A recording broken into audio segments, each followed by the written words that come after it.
যারা আমার মতন ভেবে পাও না টিফিনে কি বানানো যায়, তাহলে তারা চটপট এই রেসিপিটা দেখে নাও।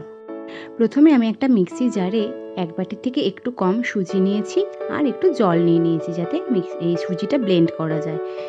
তারপরে আমি একটা গাজর ভালো করে খোসাটা ছাড়িয়ে গ্রেট করে নিয়েছি, আর একটু করে নিয়েছি পেঁয়াজ কুচি আর কাঁচা লঙ্কা কুচি।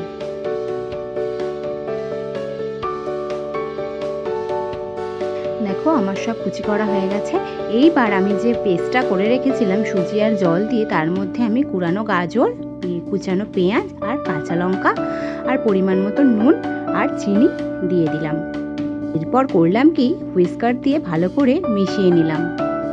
আর একটা বাটিতে আমি 2টো ডিম ভালো করে ভেঙে একটুখানি নুন দিয়ে ভালো করে ফেটিয়ে নিয়েছিলাম।